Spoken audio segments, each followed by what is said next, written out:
All right, we're back. No Look Podcast. Your boy Yo Soy and Stinky Booty Butt Boy. We're back. We're back. Another episode, and I was giving Tyler shit. I just gotta say, this dude is the biggest rat fuck. He's on here last week, right? Wearing Tampa Bay Buccaneers shit. He's got a hat on or something. He comes in this week. He's just like subtly taking a sip out of his Raiders mug. He's wearing a Raiders shirt. What are we doing here? You got to pledge your allegiance to something. Don't switch sides. I have an AFC team and I have an NFC team. I live in Tampa. I should have the right to root for this. We've had this discussion before. I feel like I should have the right to at least root for the team as long as they're not in the same division. No, there's only 32 teams. It's not like there's like hundreds of thousands of teams where it's like, all right, you got a couple that you root for, like maybe colleges or something. There's only 32 teams. You got to pick one. You can't keep flip-flopping. And it's not even like you're from Tampa. Like if you lived in Tampa your whole life, like your dad was a Raiders fan, then I could see the dual fandom ship. So but you've only lived there for like what, 5 years? By almost 6. By that means, okay. Well, actually, no, it has been 6. I moved here in 2015. Does that mean that I'm a Steelers fan? Because my mom's a Steelers fan, and she's from Pittsburgh. It would make more sense for you to be a Steelers fan than a Buccaneers fan. Even though they have a bigger rivalry, the Raiders versus Steelers? It doesn't matter. You at least have some stake to claim about where you're from and, like, born and raised, being your hometown team. I don't know. I feel like I have the right to at least root for them, hope that they win because I am repping the city I currently reside in. Mm-hmm. Like you always say, oh, I love the Chargers. They're right down the road. Oh, I'm rooting for them. That's a fucking gimmick. It's a joke because I'm trying to patronize you for claiming to be a Buccaneers fan. I feel as if because you got a one bed, one bath in Tampa. You think you fucking deserve to be a diehard Bucs fan. I've had a bunch of one bed, one baths in Tampa. So, anyways, I'm sick of the bashing. Week 6. This guy's a fraud. Week 6 in the books. Austin, you beat me this week by 1 game, by the way. And I totally blame the London Dolphins versus Jaguars game for that. 1 game. Nobody saw it coming. Well, besides Austin. It took Jacksonville to leave the country to win a game in the NFL this season. They beat the Dolphins. Austin, you went 10-4 last week. I went 9-5. Our record for the season, all tied up, 60-32 apiece. We're like neck and neck. There's no variation. It's like you pull ahead, then I pull ahead, and we're back to even. It's a close race. It's like that fucking that game that Tom uses for the fantasy league to see who gets first place. It's like someone goes out way ahead in first, and then the last place person gets in first, and then they just teeter-totter. But well, I will say at least I didn't finish 0-2 in NBA picks this past week. Austin picked Lakers and Nets, who both lost. I at least had the Warriors beating the Lakers, which not many people saw. Any takeaways from week 6, Austin? So we're going back to NFL. Yes. Okay. You're like fresh on NBA. I thought you were gonna ask me a take on that, but now we're going back to week 6. Any takeaways? Let me think. Instant reaction. I don't know what to make of the Titans. They hurt my brain. Right. They lose to the Jets, then they beat the Bills.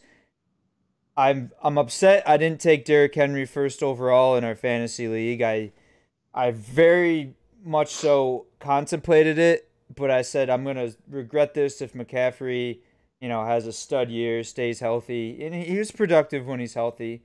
That was my main takeaway. I'm like, shit, I could have had Henry in 2 leagues, could have been killing it. Other than that, I don't know. Trevor Lawrence is gonna be undefeated in Europe for his whole life. That's it. Well, and so they play there next year. Yeah. My main takeaway, quite a bit of an overreaction this past week because they face the Lions, but the Bengals are going to be a fun team to watch for the next decade if they can keep Joe Mixon, Joey Burrow, Jamar Chase. T. Higgins is obviously in there, but there's just a fun team to watch. They have great chemistry offensively. Defensively, they play really strong defense too. But the AFC North is definitely going to be I feel like it's going to be like a slightly better version of the NFC East this year, where it's like, yeah, they're a little bit better, but it's going to be like every week they win, every other week they lose, and it's just going to be a dumpster fire of who gets in, who's out. Obviously, the Ravens are the clear-cut favorites. Right now, speaking of the AFC North, we have the Browns versus the Ravens. Let's hop into Week 7 real quick. You said Ravens. Oh, my bad. Browns are facing the Broncos. Broncos are in Cleveland tonight for the Thursday night game. Right now, the score is 10-0 Browns. Starting their whole entire – this is like the movie The Replacements. The Browns are starting their almost whole entire second-string lineup this week against the Browns. And right now, they're up 10-0. They're holding their own. We'll take this pick. I already selected it, and I'll go first if you don't mind. I have the Broncos. Floor is yours. I have the Broncos winning this game against the Browns. Although they're coming out on a hot start, I would like to think that the game will come back down to a balance, and the Broncos will prove that they're a stronger team than this injury-ridden Browns team. If this was, Baker at the helm with Nick Chubb, Kareem Hunt, I would say it's a different story. But I don't know how long that running game between Felton and Johnson are going to last. Landry's looking good, but I think once the Broncos start getting heated up on offense, it's tough to stop them. Yeah, I believe I would have taken the Broncos as well, just with all the injuries, like you said, Tyler, to the Browns. It's like weird. They get, Jarvis Landry and Odell back, and now Baker, Chubb, and Hunt, they're all injured. I think the Broncos have a little bit better defense. But with all that being said, Tyler, if the Browns win tonight, no Baker, no Chubb, no Hunt, I think a lot of fingers have to be pointed at Baker Mayfield, because who they got out there? Case Keenum. And if he can go out there and be average at best, I guess, Denver Broncos team, I think that there's definitely something to be said about Baker Mayfield and, kind of how he impacts his team. He's had plenty of opportunities, Tyler. He showed flashes last year. I keep saying he got him to the AFC Championship game. It wasn't even that. It was the semifinals. I mean, when's enough? I disagree. I don't think it's Baker's fault. If you look at his QBR this year, it's been pretty strong. I think the biggest fault that the Browns have this season is their secondary. I mean, it's a classic, like the Raiders. They are always in the conundrum of, letting up easy touchdowns, having holes throughout their secondary. I mean, against the Chargers, for instance, there was a play that, Mike Williams easily could have been called for offensive pass interference on Greedy Williams that could have changed the whole entire landscape of that game. But I don't think it's Baker's fault. I think, everybody wants to point it at the QB, which is a valid excuse because he's he gets all the praise when they win. So, of course, they're going to be talking about him when they lose. Of course. Yeah, I agree. I'm just saying that I think defense wins championships, so therefore defense should also, have some sort of say, especially when you're giving up 49 points to the Chargers or, 30 to another team. They give up a lot of points, and that's purely because of their secondary. Their secondary isn't as strong as they on paper should be. So I don't think it's Baker's fault, and I wouldn't come after him. But, I mean, yeah, you're slightly right. I mean, maybe he could do a little bit better in some games, but obviously him being out. Case Keenum is that Ryan Fitzpatrick-esque guy where he'll come in and win a game and bring you to the playoffs and have a few upsets. Yeah. I mean, the only thing I'll say on Baker's behalf is I know personally how aggravating and how much of an ailment a torn labrum in your left shoulder can be. Every time I'm out there at LA Fitness trying to get some some shots up, playing some hoop, it's like I go up for that two-handed rebound. I'm starting to feel it a little bit. So he's playing through that. I know it can be aggravating, and it's just one of those annoying injuries. But at the same time, I stand firm on my stance and saying if the Browns win tonight without Baker and without, the best two back-to-back, double-headed running attack, I'll say, in the NFL, then where else are you pointing the finger, Tyler? I mean, if you look at the Browns' schedule coming up, they do have one of the hardest back half of the seasons. They have two matchups with the Ravens. They have the Raiders. They have the Cardinals coming up, or they just faced the Cardinals, excuse me. But they have a tough back half of the schedule. The Bengals, who are playing hot, they still have to face them. So it's not going to be an easy game, even if they win this. Case Keenum's going to have to step up every week, week in and week out. So I'll give him one more chance before I'm completely done with him. If he comes back and they have Hunt and Chubb and Landry and Odell and Njoku, Hooper, if they got all their weapons and they're still struggling to win games, going surface around 500, then I'm all out on Baker. Stick to making commercials and maybe go back and be a quarterback's coach at Oklahoma or something. I mean, I do feel like he has too many options, and I do think that's a thing. I feel like when you have Odell Beckham on your team, who obviously you think is on a revenge year, who's not really revenging anybody but I thought himself. Past tense, I thought. I just think it brings the team chemistry down because Baker especially has to get the ball to Odell. Odell wants the ball. Get the ball to Odell. When you have guys that, anytime Odell's out of the game, I feel like the Browns elevate their play. Donovan Peoples-Jones stepping up. Austin Hooper, Njoku stepping up huge last week. I mean, they have great players besides Odell. I think Odell, get some draft capital for that guy. Maybe get some secondary players that will patch up your defense a little bit. But I'm done talking about the Browns. Let's move on. Next game, unless you have anything else to say. No, I'm good. Okay. Austin, this next game, I think I have to talk myself into who I'm going to pick because right now I don't know who. Can I let you go first? It's the Chiefs at the Titans. Obviously, you said you don't know what to make of the Titans. I don't either. I don't even know what to make of the Chiefs. I don't know. I mean, yeah, last week, Chiefs, they come out and they're struggling against the football team. I'm like, oh shit, like they're in some real trouble. Mahomes had 2 interceptions in the first half. You got people on Twitter dissecting his contract, seeing, how would this work if they traded him or how much they owe him, this and that.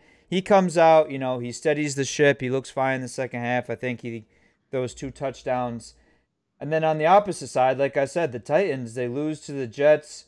They handle, I guess, the Jaguars, still lit up 19 points against that team. But then they beat the Bills. It's in Tennessee.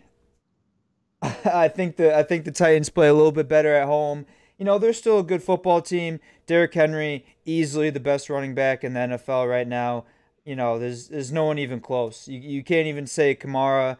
His statistics this year haven't been there. You can't say McCaffrey. He hasn't been on the field enough. Dalvin Cook, maybe. I'd say him and Aaron Jones are probably, the next tier. But right now, King Henry, he's on a tier of his own. He's playing unreal.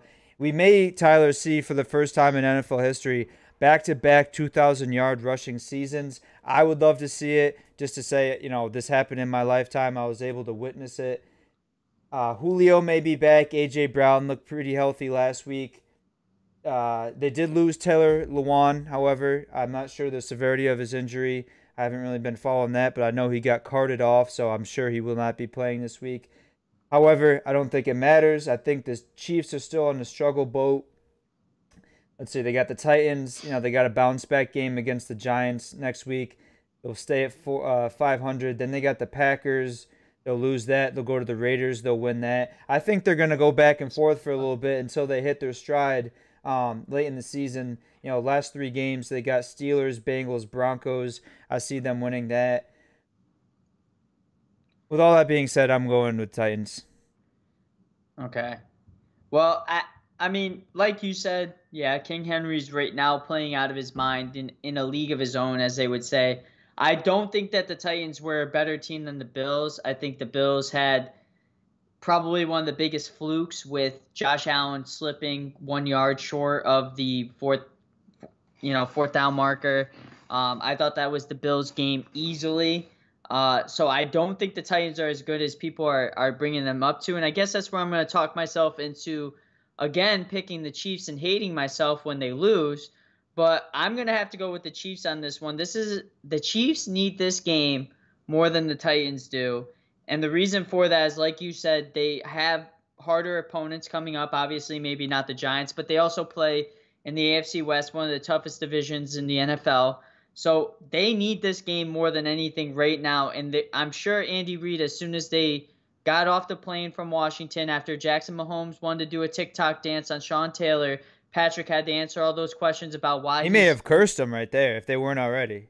If he didn't curse them, Austin, if they lose this game against the Titans, I will not pick the Chiefs for the whole entire season. Even if they're going up against the Giants, the Jets, the Lions, I don't care. I won't pick them. What Jackson Mahomes did, by the way, absolutely disrespectful. No thanks. Despicable. No sorry or apology on Twitter. He made a joke of it. How he made it out of Washington, D.C. alive is beyond me. I saw a meme that you would like, Austin. It was Patrick Mahomes and Aaron Rodgers. And Aaron Rodgers was patting Patrick Mahomes on the chest and saying, "You know what I did? I just stopped talking to my family." You're not wrong. I mean, Patrick Mahomes, highly considerate. I think that's why the Chiefs are losing, is because I see on Snapchat Jackson Mahomes is saying "we" and he's calling himself part of the Chiefs kingdom when in fact he is not. They're bringing him down. And this is a week that Patrick needs to step up. The defense needs to step up specifically. And in the past, I feel like the Chiefs have done very well trying to contain King Henry. So I'm going to go with the Chiefs on this one. So, yeah, Tyler, just going back to the whole Jackson Mahomes thing, I feel like the Chiefs are in a tough position because, I have family members that work for the organization. They're a prestigious, very historic, well-respected organization. I know they're kind of shaking their heads and just like, what is going on here? I'm sure they would love to, do something about this, maybe restrict his on-field access at games, something of that nature. But you don't want to make your franchise quarterback upset at any level. And, you just paid him all this money. If you start getting into family, that's where it gets a little tricky. So, I don't know. If the Chiefs really wanted to stand their ground, I think they should put in some capacity, put some kind of rule in place that doesn't allow Jackson Mahomes to either be on the sidelines or be making TikToks from the sidelines, because it's clear and obvious that he can't do it in a respectful manner. Yeah, I mean, I'm sure they have access for all family members in terms of NFL players on the sidelines. The fact that he does it in a belligerent manner in most cases is just egregious, and it doesn't look good. It's not a good look for Patrick, who's supposed to be the face of the NFL, the future of the NFL. It just makes them look trashy. Even his wife on Twitter is like saying how, all the refs are coming after the Chiefs, how, the NFL is like all against the Chiefs and everything like that. And I just look at it and I'm like, Patrick, are you trying to be like part of Jersey Shore or have like a sitcom on MTV or VH1? Like, what's going on here? We need to class this up a little bit. I think personally the only way to do this, Austin, call up your cousin or whoever works for the Chiefs, just ban the kid from Chiefs games as a whole, and we have no problems. And I think Patrick Mahomes will play so much better because he doesn't have to have a presser about his brother and can just focus on football. Or maybe even just allow him to be at home games, because I feel like he's causing more of a rift at away games when he's kind of disrespecting the other team. And it's like, not only is it very directly impacting Patrick Mahomes and his image, but if, like you're saying, Tyler, you're sitting here saying talking about like he's part of the team, the organization, it's making the whole organization look bad. And that's just something that you can't stand for. If you wanna cringe a little bit, Austin, like you ever get that itch to just feel like cringy, just go on Jackson Mahomes Snapchat or TikTok and just watch like one or two or maybe three of his pictures and whatnot. The dude is the most cringe person. Like he'll just post on Snapchat thinking about going to the gym tonight. Then like two pictures after that are like literally the same pose, just like he moves his head a little bit. And then like he's wearing like I thought you wore short shorts and I wore short shorts, but this guy, I mean, he's practically wearing a banana boat. Yeah. No, I saw about 2 seconds of his Snapchat, and then I had to hold down and click hide this content so I would never see it again. I said, that's enough. That's enough of this. Yeah. Well, that's enough of the Chiefs. Next game we got, Austin. I'll go first because this is your game. Washington in Green Bay this week facing the Pack. This is quite a good matchup on paper, but I think this is a game that the Packers are just going to roll over this Washington football team and just pat them on the belly and say, you tried your best, boy. We love you. Go back to Washington. The Packers are going to absolutely run over this Washington team. This is the part of the season, Austin, where you're familiar with, where it's just rinse, repeat, get that W. Let's go on. Let's move on. They're in that mode right now, and I don't see the Packers losing anytime soon. So this game is no different. So Packers over Washington. I was just looking up a stat because I'm pretty sure. Yeah, I mean, I'm pretty sure they call Aaron Rodgers like Mr. October. He's 21-3 in the month of October at home in his career. I mean, get your calculator out, or it actually has it right here. 0.875 win percentage. I mean, that's just astronomical numbers.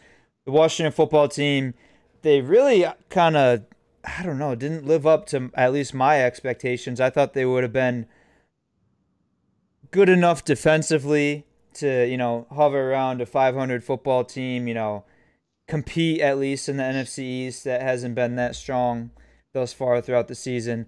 But, Tyler, you and I both know I could sit here and throw names and numbers at you about the Packers for however long I wanted.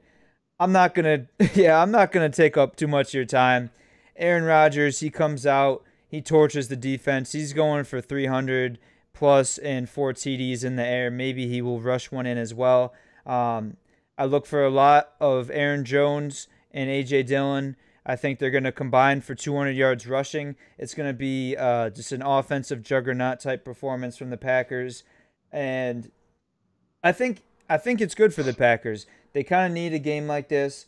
Looking at their schedule, they have the Chiefs next week, who they definitely need to prepare for. Now, they have the Cardinals, the undefeated Cardinals next week. I'm not going to go and say this is a trap game because like I said, Packers are too good in the month of October at home. Aaron Rodgers, they're just going to get the job done at the end of the day. Next game we got AFC North divisional rivalry. Bengals at Baltimore facing the Red Hot Ravens. Obviously, I said I love the Bengals. I think they're a fun team to watch. Right now, though, the Ravens are playing out of their mind. Numbers that Lamar Jackson is putting up very comparable to his MVP season. Actually, I think he's slightly ahead of his MVP season a little bit. Marquise Brown stepping up, as you said last week, starting to become Hollywood again. Mark Andrews, a premier tight end, like he should be. Their defense stepped up huge last week. Justin Tucker, best kicker in the league. Just thought I'd shout out a kicker, special teams. But this is a game that the Ravens, it's going to be a tough game. I think the Bengals are going to come out. They're going to play, hard, tough, gritty football like they do.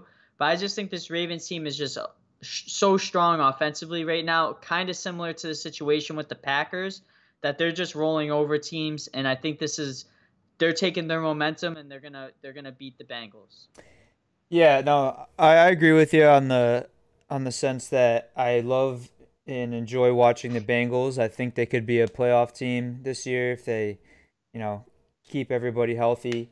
Um, I knew Tyler, I knew Joe Mixon was going to be good this year because every year, previous years, I think I had him on at least one of my fantasy football teams, and he did shit. I don't have him in any league this year, and I said, "Yep, this is going to be the year he performs." Jamar Chase is dynamic. You got Joe Burr at quarterback there. I think they're going to be a dynamic duo for years to come, and they have a lot of good young pieces. I think. I don't know. I guess it would be tough to say as long as Lamar stays in that division, but I think they're going to be one of the top two teams for the foreseeable future in that division. However, Lamar Jackson, I mean, this guy, everyone wants to say his MVP was a fluke. He's just a running quarterback. He's coming out and he's showing you he's the real deal. He's the whole package. He's putting up not only career numbers, but what's the word I'm thinking of? NFL numbers, records. Yeah, all time. No, yeah, all time record type numbers, stats. I mean, the guy is dynamic. If you're starting an NFL franchise right now, Tyler, I think Lamar. I put him in the conversation with Kyler and Herbert could probably be in there, but he's definitely one of those top three quarterbacks. The guy's playing out of his mind. I don't know who's going to run the ball, right? It seems like they have a different lead rusher every week. But with that being said, they're going to combine for 150 plus. Lamar's going to take up half of that. And whether it's Freeman, Williams, Le'Veon, Murray, whoever, they decide to feed that day. And then, they're doing just enough out of the air. Like we were talking about Marquise Hollywood-Brown, Andrews. They got Bateman back last week who didn't really show, I feel like, as much as he has in the tank, but you saw some flashes of his potential, and I think this one might be ugly, Tyler. I think I'm not going to quite coin it a shit-pumping game, but I think Ravens by at least 2 touchdowns. It's a solid pick.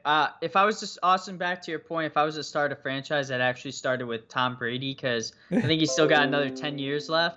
It's all the avocados. Next game we got. Love the avocados. Panthers at Giants. Easy one for me. I don't know who the fuck is playing for the Giants this week. It seems like every other person on their roster's injured. They're playing hurt or injured, I should say. So for me, easy pick this week. I'm going to go Panthers. Although they're playing really bad right now, maybe this is a good tune-up game to get them back to their form of the first 3 games. Sam Darnold heated up, back to DJ Morgan, heated up their offense, their defense. I don't know if Stephon Gilmore is finally playing, but, maybe this is a game that could be a SP game of the week, but I'm going to go with the Panthers on this one.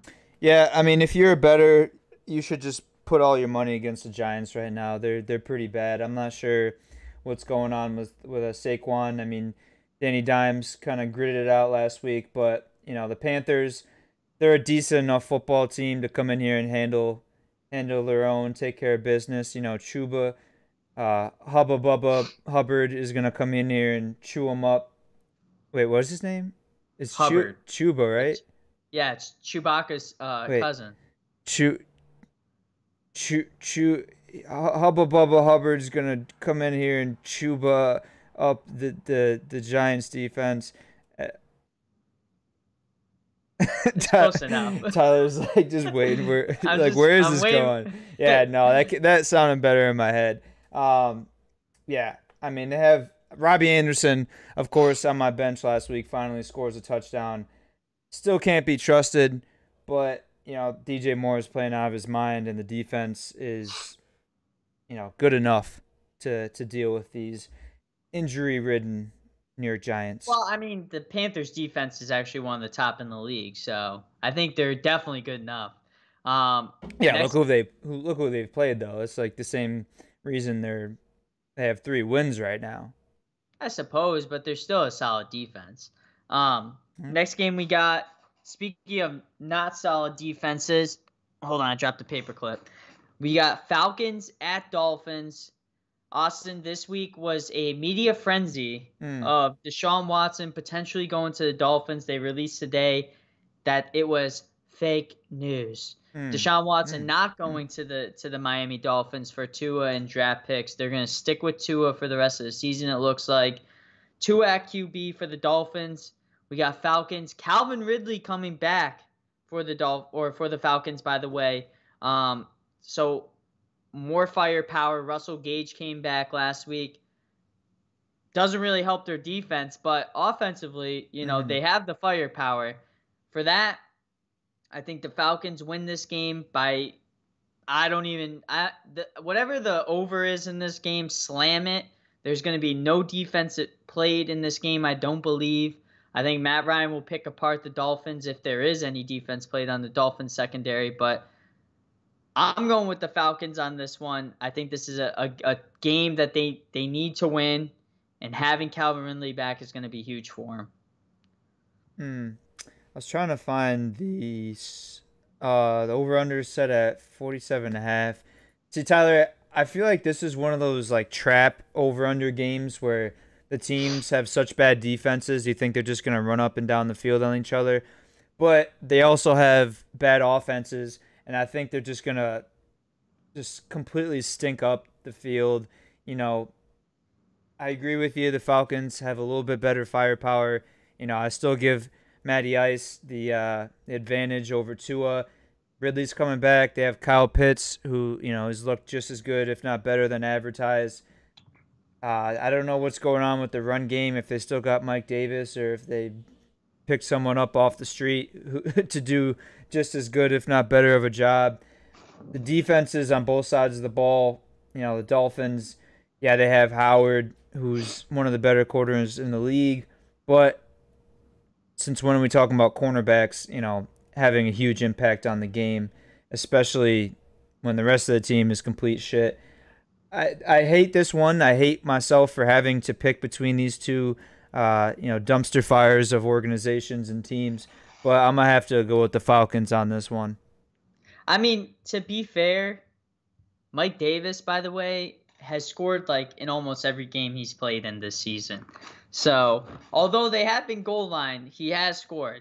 I just wanted to give a quick shout out to Mike Davis on my fantasy team. Keep up the scoring. They're also coming off of a bye, I want to say, and the Dolphins are coming up. He has one touchdown. Okay, he has one rushing and one receiving touchdown in the 5 games they've played. All right, so he scored 2 touchdowns in the past 2 games. Got it. Yeah.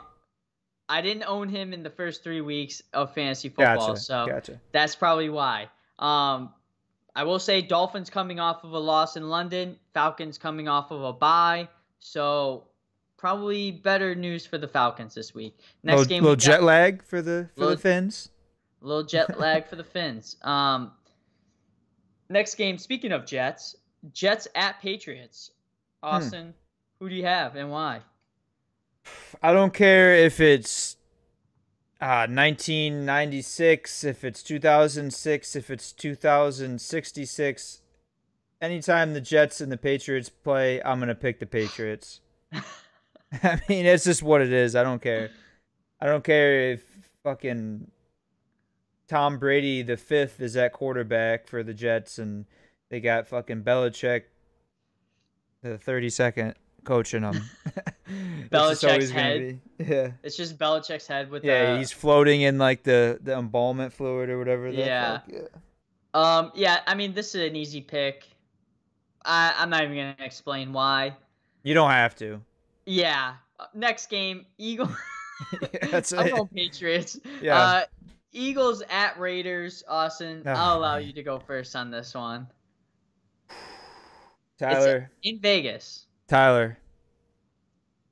I don't think we formally had one of these in a while.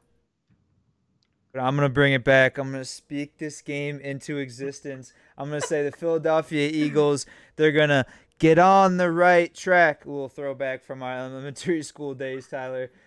I think Hurts, he's been up and down, right? They just dealt Zach Ertz he was having a little bit of what Tyler likes to say, too many options at the tight end position. Now he only has Goddard. He's going to throw the ball to him. Dallas Goedert, he's going to finish as a top 10 tight end for the rest of the remainder of the season. You know, they have weapons, right, Tyler? They have Devontae Smith. They have Rager, who's been playing well. What's his name? Quez Watkins, if I'm saying that correctly. They have guys. They got to get the run game going. I'm not sure what's going on. I'm not big on Miles Sanders. I never have been. But he's good enough. If you give him 20 carries, he'll get 80 yards, right? He can average 4 yards a carry. They just haven't commit to it. Obviously, they've been plagued with injuries. I think, is Peters still out at left tackle? I feel like he's he takes bye weeks every other week. He only plays half the season. The defense is just not all there. There's a lot of holes in it. Look out there looking like Swiss cheese. But with that being said, I think the Raiders are frauds.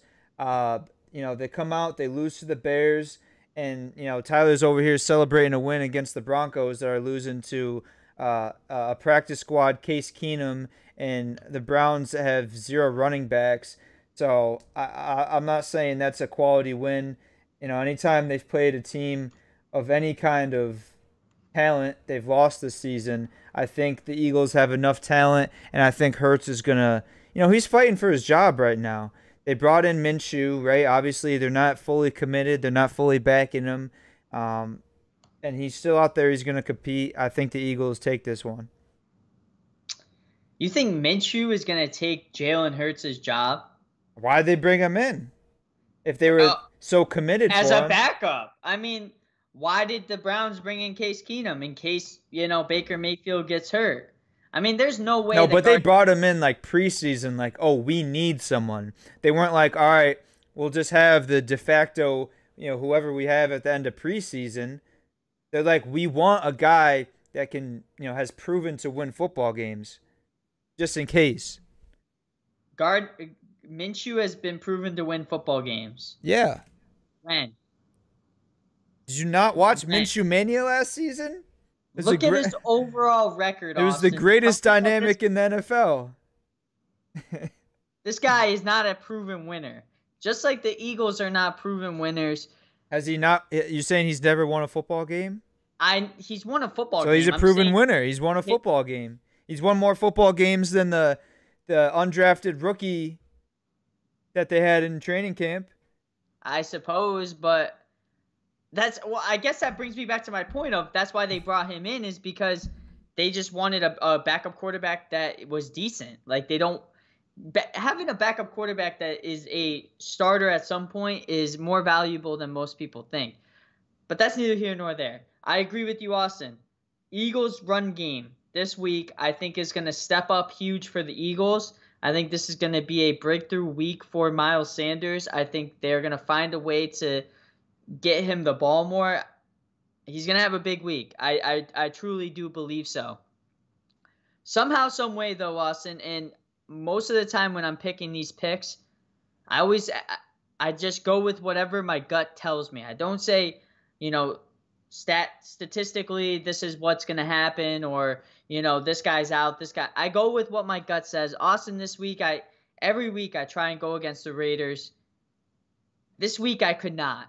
I just could not. I couldn't go against the Raiders on this. I think the Eagles are not as good as everybody thinks.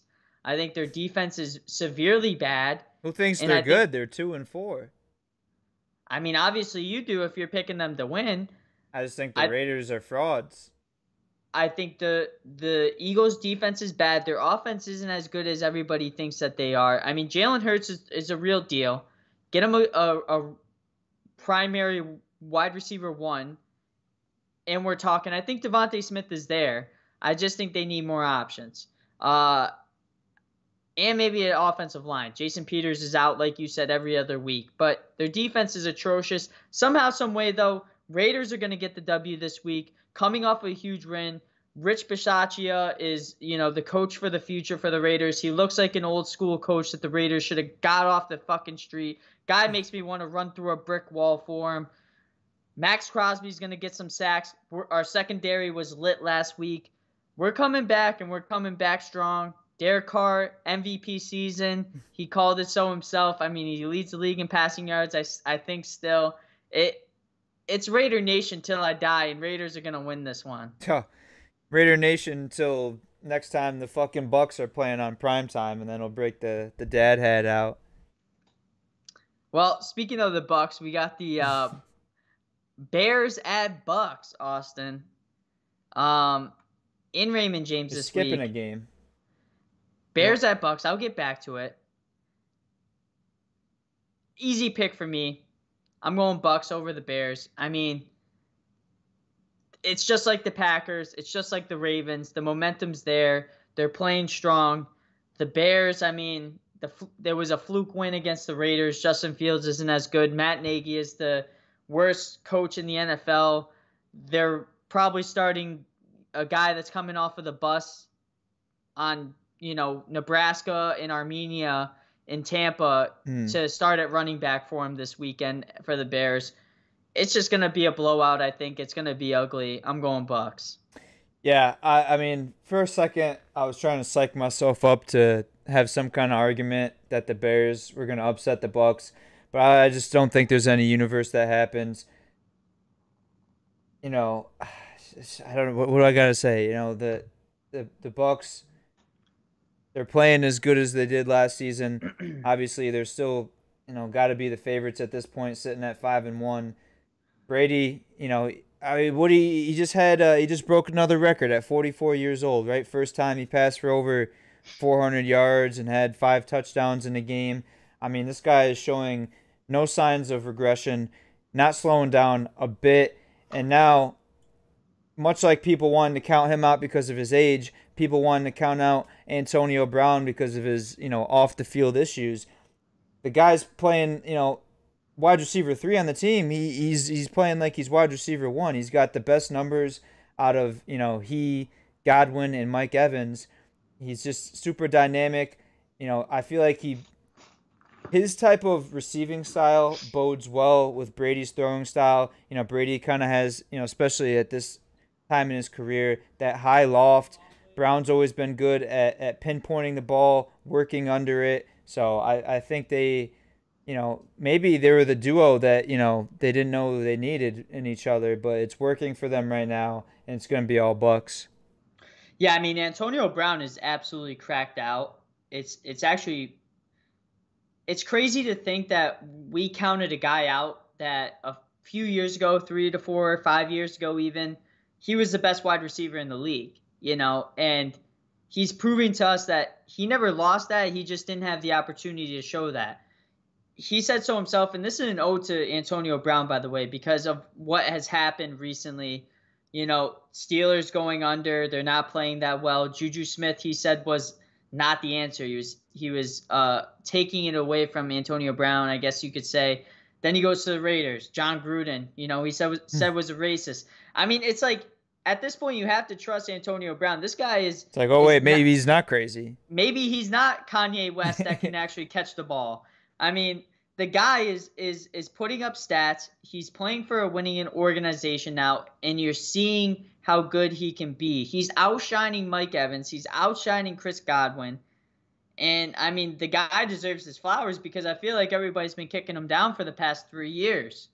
Yeah, I mean, to have the most receiving yards, granted Gronk has been out, but on a team with Gronk, Mike Evans, Chris Godwin, I mean, you got to be doing something right, and you must have some kind of skill.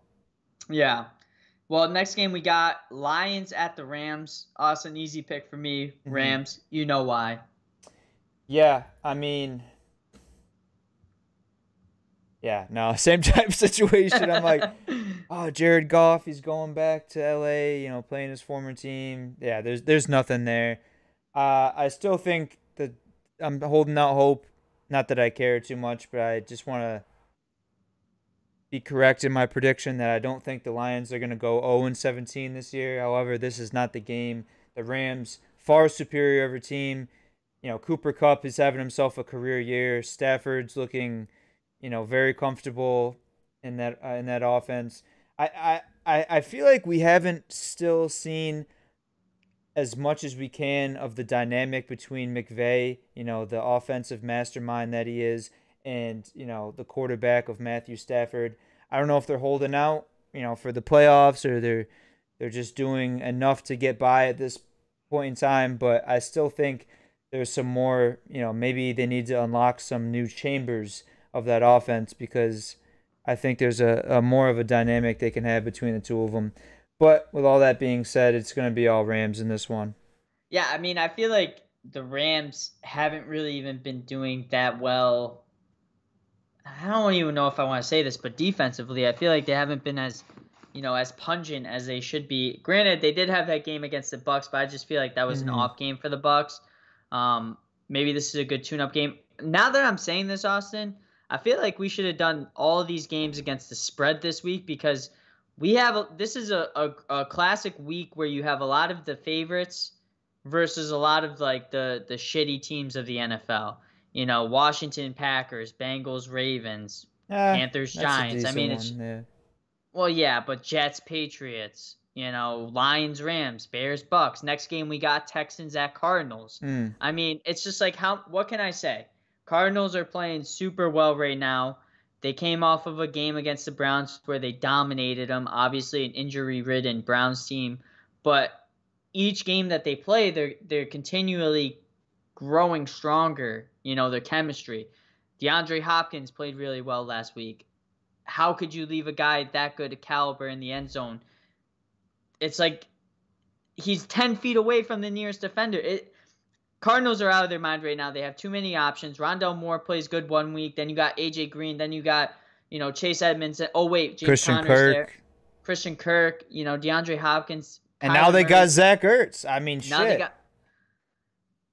They only have one ball, Austin, but I'm going with the Cardinals. I mean, it's an easy pick. Yeah, I mean, revenge game for D-Hop. He's going to go off for at least 100 and a tutty, maybe even more. I mean, I don't know. Yeah, I guess I kind of just said the Bucks still have to be the favorites after winning the Super Bowl last year and coming in at 5-1. But the Cardinals, they're the only undefeated team, so it's hard to go against that. I mean, let's look at their record, Tyler. Bless you. Thank you. They beat the Titans, They beat the Vikings, They beat the Jags, They beat the Rams, okay. Niners, Browns, I don't know. I still am not fully convinced they're the best team in the NFL. It's hard to go against an undefeated record. If they beat the Packers? Oh, for sure. Yeah. I mean, but look at their schedule. They have the Packers, and then they have Niners, Panthers, Seahawks, Bears. They have the Rams again, Lions, Colts, Cowboys, Seahawks. I mean, they could finish easily at 15-2, Tyler. And I still wouldn't be convinced just because of their strength of schedule. But if they beat the Packers next week, I will put my hand up. I'll give them their flowers. I'll say, okay, you've beaten a worthy opponent. I mean, the Rams really their only worthy opponent that I can see. So yeah, but with that being said, I'm not even talking about this week. Clearly, the Texans. Yeah, that's not even a conversation. But it's going to be all Cardinals, and yeah, Tyler. Just not even for this game specifically, but as we're talking about maybe not the best matchups, I think this is going to be a crazy week for fantasy. Oh yeah. I'm looking at the Panthers Giants. I'm looking at Jets Patriots. I'm looking at Saints Seahawks. I think there's going to be a lot of points scored this week. And I think there's going to be a lot of high-scoring fantasy matchups. If I make it out of this week, Austin, with, 100 points, I'll be happy. Like for Queensberry? I'm starting guys that, in the Queensberry League. Like, I have nobody on my bench. Nobody on my bench can play. They're all on buys. This is Buypocalypse. That's what they're calling it. You either got guys on IR, you got guys on a buy. You're starting guys you normally wouldn't start for a one and done. And it's scary. And,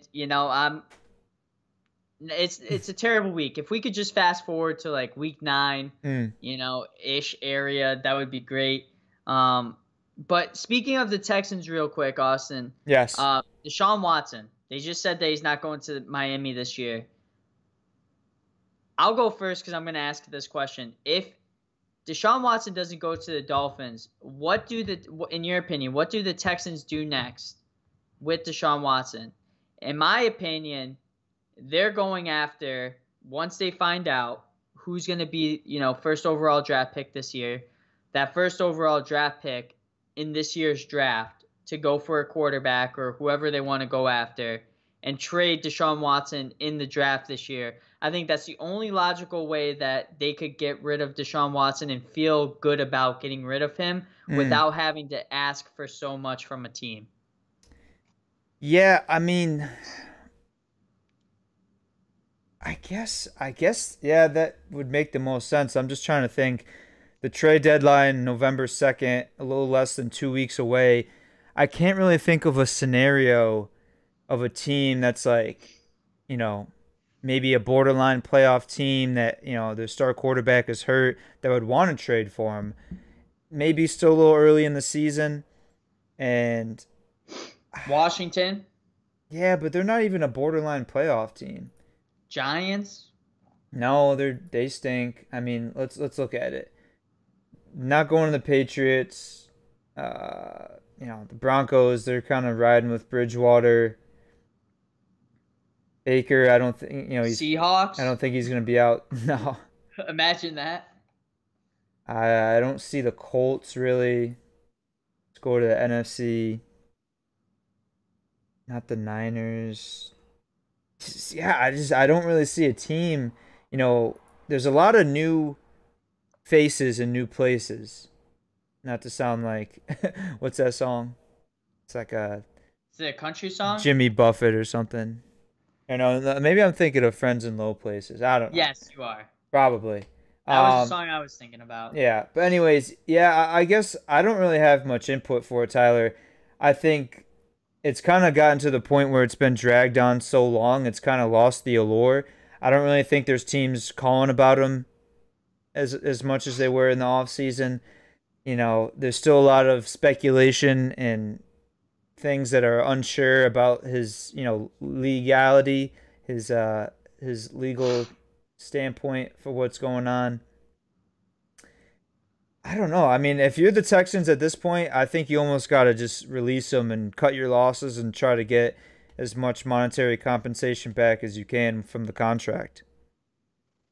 Yeah, I mean, I'm looking at all the teams this week that are playing, and there's only 2 teams that I could see going after him based on who doesn't have a bye, and that's Washington and the Saints.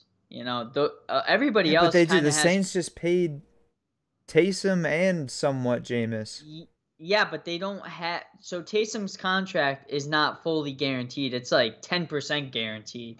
So at any point they could get rid of that contract. And then for Washington, I mean, they have Taylor Heineke. Why not go after Deshaun Watson? But Fitzpatrick's coming back, I think, somewhat soon. Yeah. So you think they're gonna care about Fitzpatrick next year when he's 40 years old? No, but they're not going to give up much, in a wash of a season that, they're not going to have any chance at the playoffs. Well, no, I'm saying after the season, the only 2 teams based on this that I'm seeing, Saints and Washington, would be, contenders to want to go after. Maybe. I mean, maybe not. But obviously the key thing is the legality of it. Like you said, can he even play? The guy's a felon at this point in my eyes. I don't know. I don't want to throw the K word around there, but I'm kind of getting some kind of Kaepernick vibes. Oh, shut. Next game we got, speaking of Kaepernick and the Niners. Wow, I've been throwing you oops all night. I feel like. Here we go. Colts at Niners, Austin. Our Sunday night football game. What a Sunday night football game, if there ever could be one.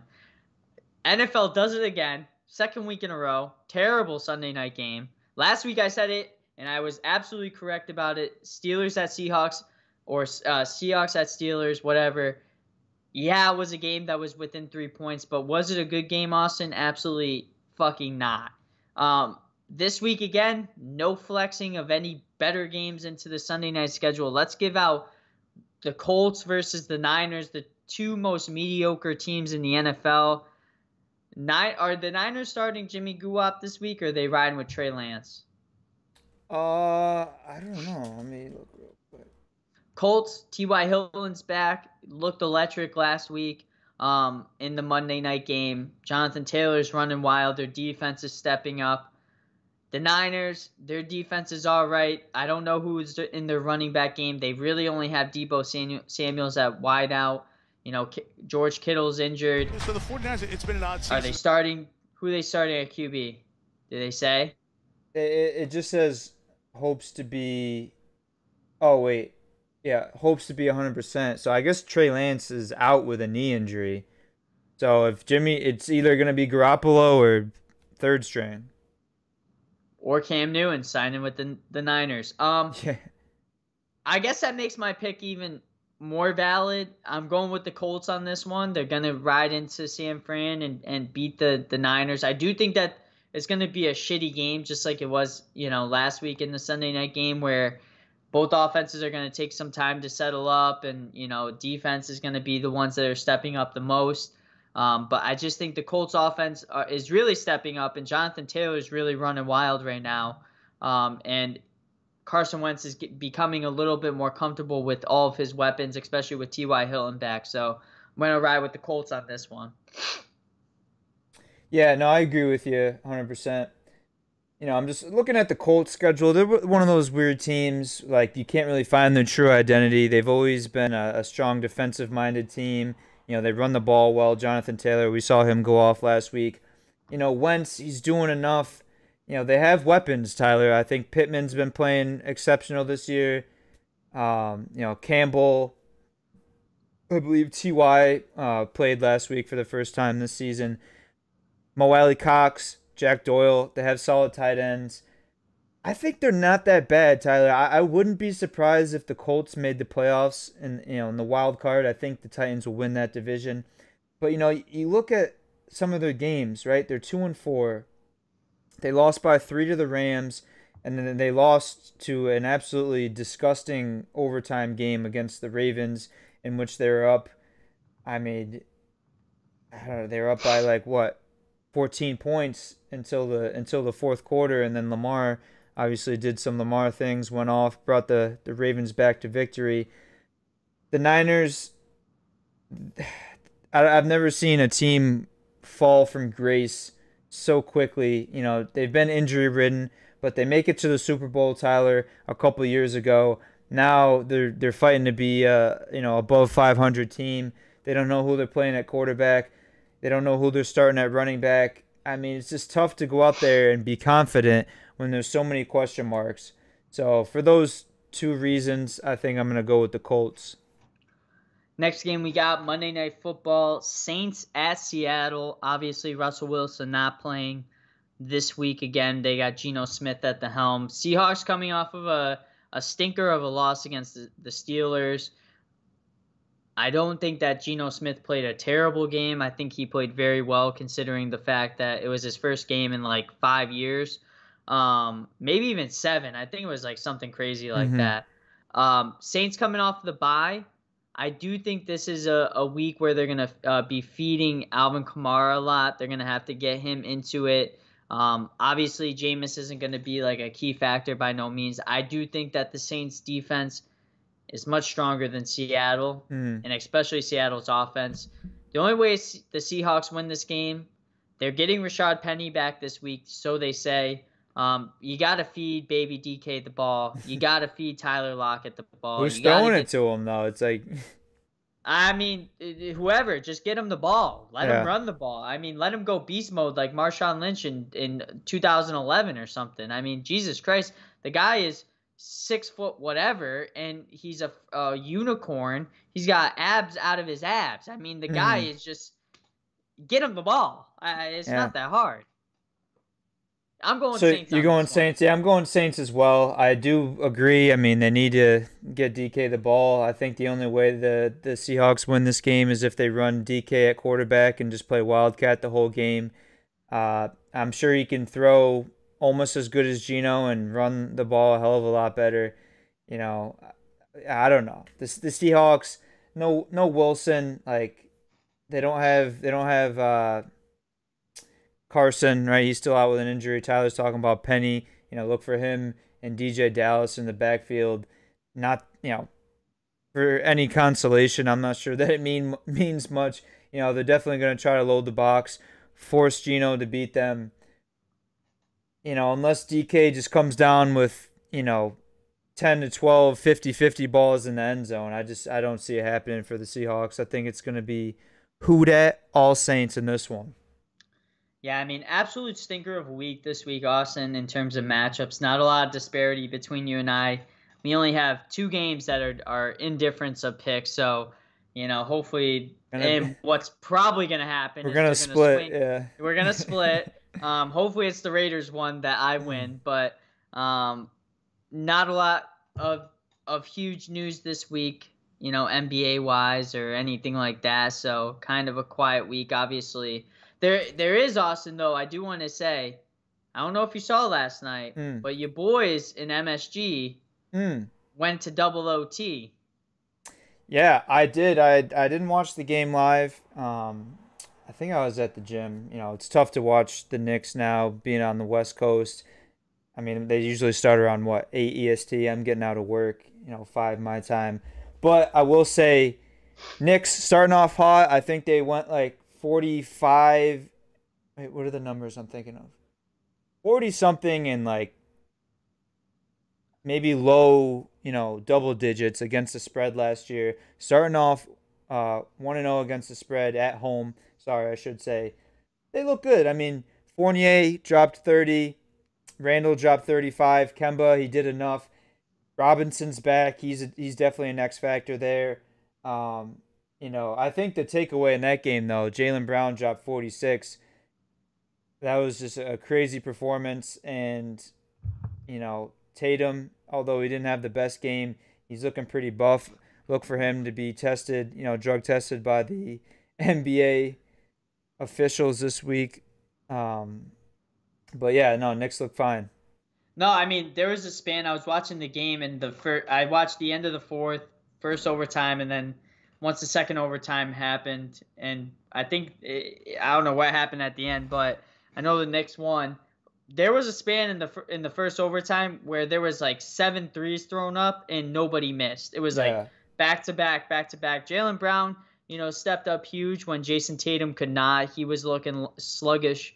Maybe putting on the extra muscle, as you said. But, Knicks look good as the Nets did not. So who knows if it will last. It's a long season, obviously. But yeah, keep an eye on your boy in Philly. The 76ers beat the Pels yesterday, but no Ben Simmons. Who's my boy? Ben Simmons. I wouldn't say he's my boy. I was being facetious.